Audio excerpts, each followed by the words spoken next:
नमस्ते दोस्तों। आज हम फिर एक बार आपके लिए लेके आए हैं प्रेरणादायी कहानी ज्ञान से मोक्ष की प्राप्ति। मैं आशा करता हूँ कि आपको एक कहानी ज़रूर अच्छी लगेगी। तो चलिए शुरू करते हैं आज की एक कहानी। एक दिन गौतम बुद्ध अपने शिष्यों के साथ कुटिया में बैठे थे। सभी शिष्य आज जानना चाहते थे कि मोक्ष कैसे प्राप्त किया जा सकता है। इसीलिए उन्होंने बुद्ध जी से निवेदन किया कि आज वो मोक्ष पर उपदेश दे।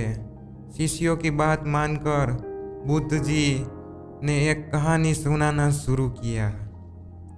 यह कहानी थी एक जल्लाद और भिक्षुक की। अपने राज्य का मुख्य जल्लाद जिसने बहुत से गुनाहगारों को दंड दिया था, अब वह रिटायर होकर राज्य से बाहर एक कुटिया बनाकर अपना जीवन व्यतीत कर रहा था। उसे हमेशा लगता था कि उसने कितने लोगों की हत्या की है, वह कितना पापी है। ऐसे ख्यालों से हमेशा घिरा रहता था। वह अपना सारा दिन पश्चाताप में ही गुजारता था।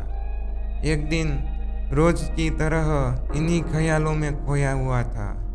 खाना खाने के लिए थाली परोस रहा था। तभी उनको दरवाजे से किसी की आवाज़ आई। उसने बाहर जाकर देखा तो एक भिक्षुक खड़ा था। भिक्षुक के चेहरे को देखकर ही जल्लाद समझ गया कि भिक्षुक बहुत ही लंबी साधना के बाद आज उठा है और भूख से व्याकुल भी है। जलाल के मन में आया कि जिंदगी भर तो मैंने बस हत्याएं की है, आज मौका मिला है कुछ पुण्य कमाने का, तो इसे गंवाना नहीं चाहिए। उसने भिक्षुक को अंदर बुलाया और अपने खाने की थाली उसे दे दी। भिक्षुक खाना देखकर बहुत प्रसन्न हुए। भरपेट भोजन करके भिक्षुक ने जल्लाद से बातचीत शुरू की। जल्लाद ने भिक्षुक को अपने जीवन की सारी कहानी सुनाई। उसने बताया कि वह कैसा काम करता था, उसने कितने लोगों को फांसी दी और वह सोचता है कि वह कितना बड़ा अपराधी है।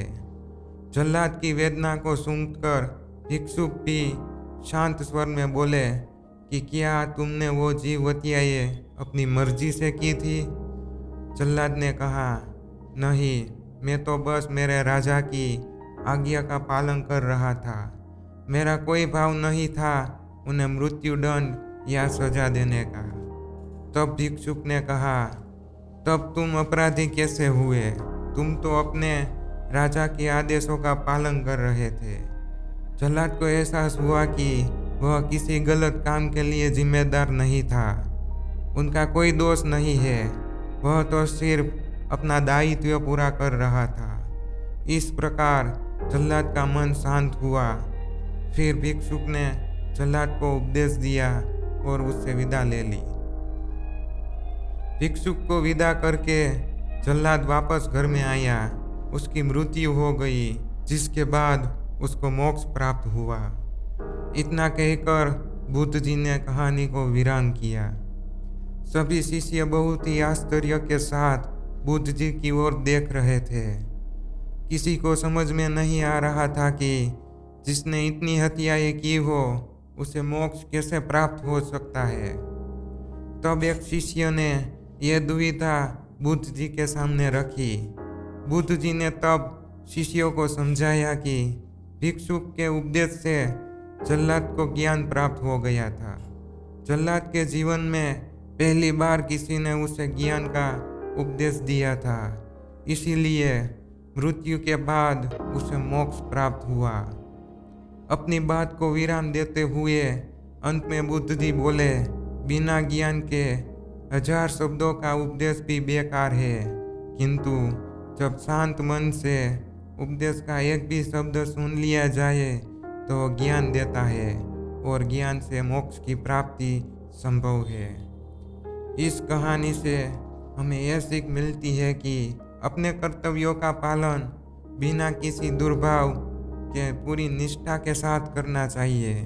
साथ ही अपना मन हमेशा शांत रखना चाहिए, क्योंकि शांत मन से उपदेश सुनने पर ही वास्तविक ज्ञान प्राप्त हो सकता है जो मोक्ष की ओर ले जाता है। मैं आशा करता हूँ कि दोस्तों आपको ये कहानी ज़रूर पसंद आई होगी।